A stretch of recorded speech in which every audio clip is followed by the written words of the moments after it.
আসসালামু আলাইকুম হুজুর। ওয়ালাইকুম আসসালাম রহমতুল্লাহ। ভালো আছেন হুজুর? আলহামদুলিল্লাহ, ভালো আছেন ভাই? আলহামদুলিল্লাহ। আলহামদুলিল্লাহ। হুজুর কি অবস্থা, কেমন দিনকাল কেমন চলতেছে? এই তো ভাইজান, আলহামদুলিল্লাহ ভালো। হুজুর আপনারা তো আনছিলাম আমি মাদ্রাসায় একটু সমস্যা, মাদ্রাসায় পোলাবেন ঘুমাইতে পারেন না, রাত্রেবেলা ঘুমাইলে সমস্যা হয়। তো মাদ্রাসায় অনেক সমস্যাই আছে, তো এই জন্য আমি আপনারা আনছি। কারণ মাদ্রাসায় পরিদর্শন করে কি দেখতে পারলেন যে মাদ্রাসায় কি সমস্যা, যদি একটু বলতেন। জি আলহামদুলিল্লাহ।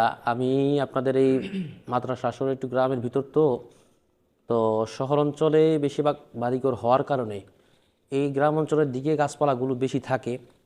তো মনে করেন গাছপালাগুলো বেশি থাকার কারণে আপনার জিন্নাতগুলো ওরা বড় বড় গাছে থাকে। কিছু কিছু জিন আছে বিভিন্ন বড় বড় গাছে থাকে, বিভিন্ন জায়গায় থাকে।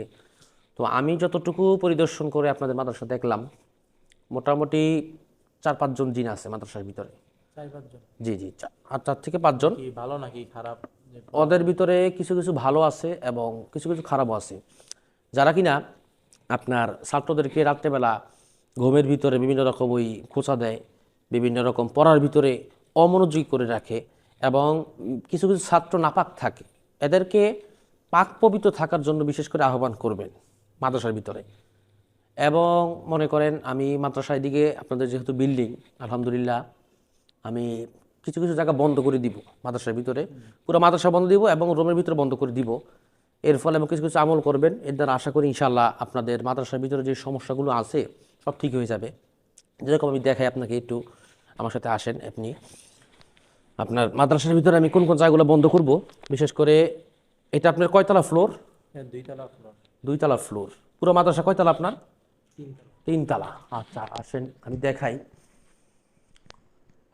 এদিকে মোটামুটি কয়জন ছাত্র থাকে আপনাদের? 30-35।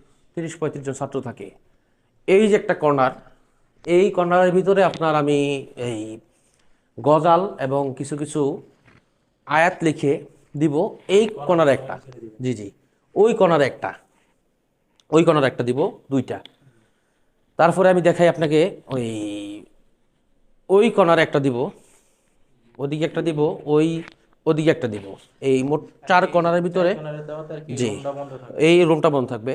আর বিশেষ করে আপনাদের ছাদের ভিতরে 4টা সরা দিয়ে দিব। ওর দ্বারা দেখবেন ইনশাল্লাহ মাদ্রাসা বন্ধ থাকবে, এবং উপরেও বন্ধ থাকবে, নিচেও বন্ধ থাকবে। কিছু কিছু আমল এবং কিছু কিছু তাবিজ দিব, ওগুলো আপনারা পড়বেন।